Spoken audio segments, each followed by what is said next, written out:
There was no roads or fences or anything much when they came.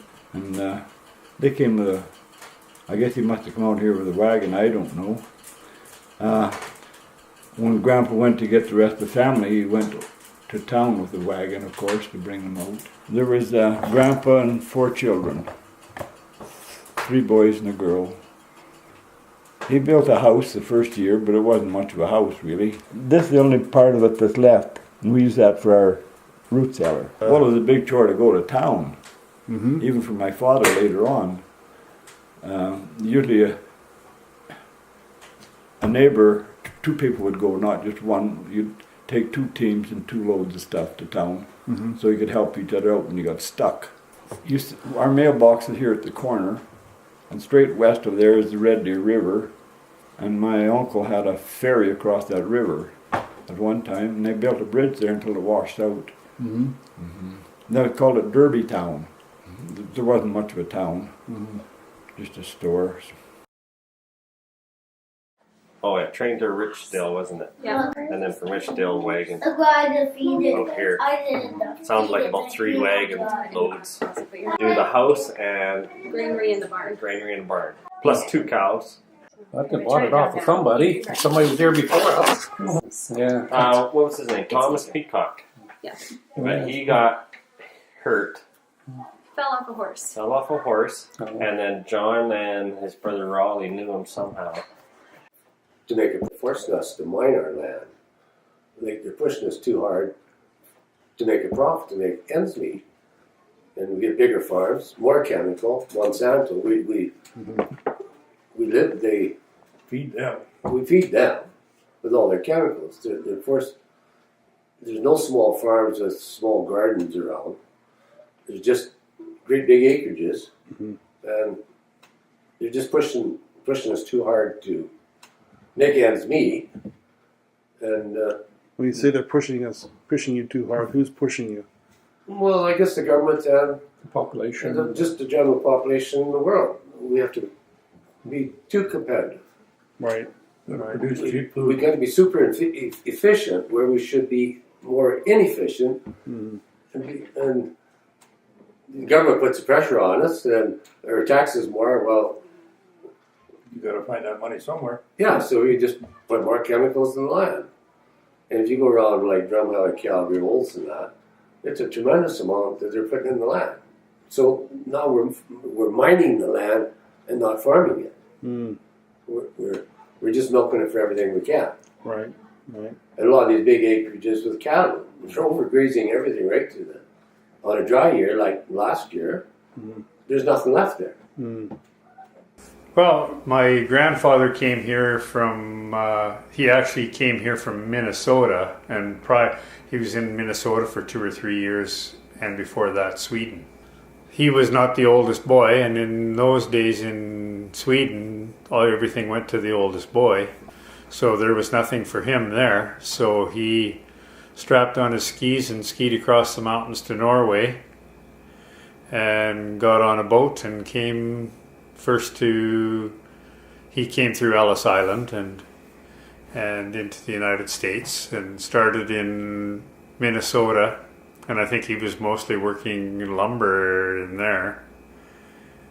And then he heard about free land in Canada and the Peace River country, so he got on the train, and it only went as far as Edson, so he went to Edson and then walked from there to here and looked at the land. Then he walked back to Edson and got on the train, went back and talked to his brother in Minnesota, my Uncle Victor, and then he came back the next year and walked in here again and filed for himself and a proxy file for his brother. I mean, we've gone all the way from farming with horses to farming with the latest machinery and GPS. Well, if you were to talk to my daughter after she went to university, she's got a big problem with everybody that's against all this GMO stuff and all of that. You know, she's gone to school and is educated on it and knows what she's talking about with that sort of thing. And I think a lot of people in the city don't understand that it's not the Franken wheat or stuff like that. That's not the way it is. And quite frankly, without GMOs, you couldn't feed the world. We already can't feed the world, but if we didn't have those farming practices and that stuff available to us, we'd feed a lot less people. The people call something a wheat that's been bred for certain traits, they call that GMO. Yeah. Well, I believe that there is a strong future for him in agriculture. If he's willing to work hard enough and manage things properly, he could have a good life. It's given our family a good life for 100 years. He taught him how to use a North Star by setting the wagon tongue with the North Star, and that's how they got from down there to Lethbridge, and then their dad met them there. And they were all by themselves. They traded with the Indians and crossed all those big rivers and everything, so it was quite amazing. But they came here, and Heidi can tell you for sure, but I think it was 1905 or 1904. So then he was a really big pusher for what they call environment, but at that time it was for the wildlife and the birds and stuff. And he was actually written up in the National Geographic for duck, because he worked for Ducks Unlimited and stuff. Right. And he built the structure that created Hay Lakes. We've tried to make it so people could come out and see how farms raise their food. And 2 years ago we had a group, they wanted permission to use it, and they said that there'd be about 400 to 450 kids. U of A has worked here on riparian areas, and also University of Lethbridge has been out here. They actually found a cactus. I didn't get down there to see if it was still there. That cactus it was a cactus. The only place they found other cactuses like that was by the Blood Indian Reserve. Was a friend of mine I went to Olds College with. He's from Ontario. He's built a feedlot out there, slaughter the animals and sell them in the retail stores. And there's one outside of Hamilton and one in Toronto. And we're not using steroid injections in our beef. We're still using antibiotics because I refuse. That is very limited. Yeah, but I refuse to let an animal die when there's something I can do for it. But I think that it's a niche market that's going to become more and more important, regardless of how anybody feels about it, as people are becoming more knowledgeable about what's going into their food and what they're putting in their bodies. Well, it's 100% traceability, so anybody who's buying the steak there can trace it back to exactly what cow.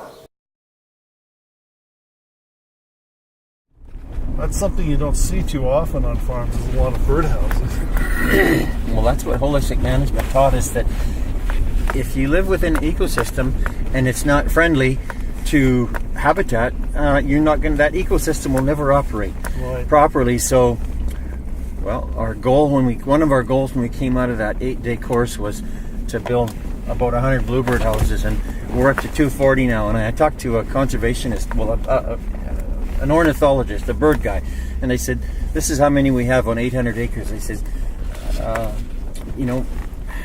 how are we doing? He says, Don, he said, I think that's enough.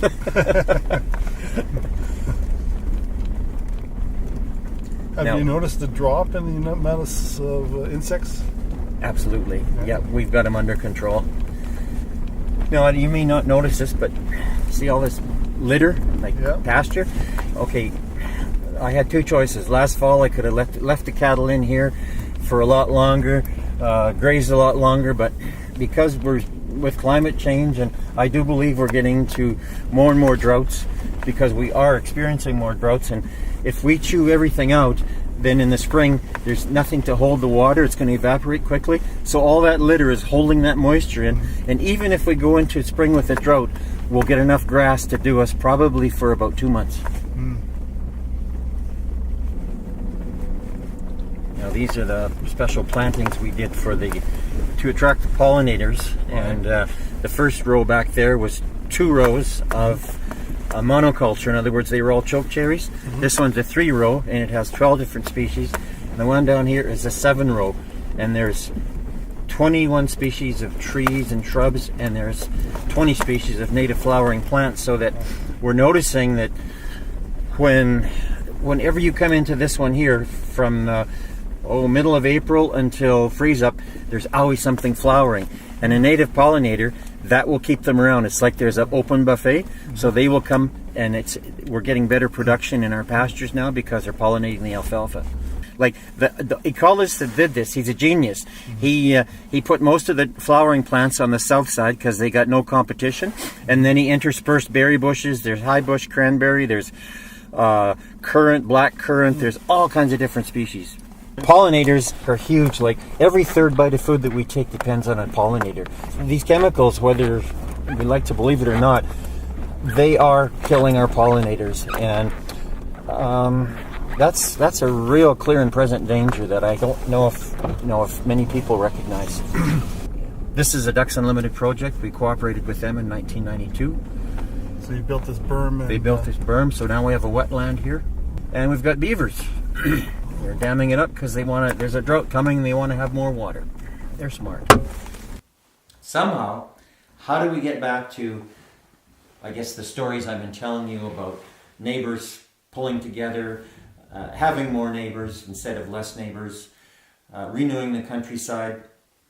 I believe that we have to put some faith and invest some time and some money in this next generation that has their hand up saying, I want to be part of that. The momentum is growing. When I talk to these young people, these young agrarians, they're linking up with people in BC and Ontario, and I'm basically saying, let's just get out of the way, and hey, I'm a cheerleader for them. And if Marie and I can pass on, I've told them, when they say, what can you do for us? I said, well, the first thing I want to do for you is tell you my mistakes. Because I said, they were expensive. And I said, someday if I live long enough, they'll make a hell of a good book that you can have a lot of. And you probably remember the guy that went into the Amish school and he shot 11 children dead about 9 years ago. I thought a lot about that story, and it was a story that went around the world. And I believe, and you probably know the story better than I do, but those Amish people, like within a day, went and visited the wife of the guy that shot their children. They took her food. They set up a trust fund for her own kids. And the world could not understand why this was happening. And I think it goes back to that whole thing that the Amish are so well connected to the land that they're very forgiving. I think they believe that if the land forgives them, they forgive the land. Like if there's a tragedy, a hailstorm, well, you know what? Like my mom and dad said, there's next year. And so I really believe that's ingrained in their ethic, and it was no surprise that they did these things. No surprise at all. Another question I get is,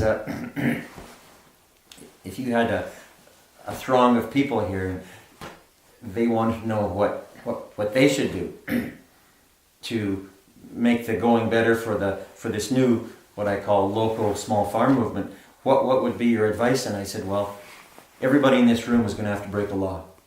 And I said, you all know the law, but maybe you haven't heard it spoken. In food, the cheapest price is the law. And I said, as long as you keep following that law, that young family, you know that you're saying their chicken is $1 a pound more, or their pork is $1.50 more. I said, ask them why they're asking more. Is it because they're improving the health benefits in that meat? Is it because they're doing something good on the land? I said, if you break that law and start supporting those young people, I says, things will be good. And now I work with Young Agrarians, which is a model that came out of BC, and it was like so practical. So like it had this like component of really trying to like network the group up really fast, and then understand people's like needs and opportunities that they had. So they did this like really big introduction circle where everybody like said who they were, like something kind of funny, and then talked about like they could share if they had like a need or an opportunity on their farm. And it was cool because like stuff happened right away. Like somebody was like, I need to learn how to drive a tractor by the end of the week because I have seed coming, and and then somebody across the circle would be like, I can do that. I can come help you, teach you how to drive your tractor, kind of thing. And so like just really practical kind of stuff like that, which is neat. Did some young agrarian events around here, just like through volunteer work, and then recently we got funding from PV Mart to have a coordinator, so I'm the coordinator for that. So I think there's like this, you think of like somebody like Dawn. There's this like need to like do these intergenerational kind of learning, especially like those like older farmers that like don't have somebody to pass the farm on to. Like there's opportunities and learning that needs to go on there, but there's also this like peer-to-peer learning that really needs to happen. So we interviewed 1,600 people across Canada, and 68% of the respondents weren't from a farming background. Mm-hmm. So how do you take somebody like that and get them to the point where they can take over larger tracts of land and become larger land managers? And that to me is like our number one challenge, is that we have like the older generation of farmers that their kids don't want to come back to the farm. And then we have these younger, newer, new farmers that they can't imagine themselves taking on that much land. So that's like our challenge, is like how do we kind of shift that? Because it's all like about the culture of the prairies that we're trying to work with too, and I think there's big shifts in that kind of happening, just because the rural communities are like empty, right? It's depopulated. Yeah. Yeah, it's also the cost of land too. Totally. Just to get into farming today, you need $1 million to start off. Totally. Yeah. Right.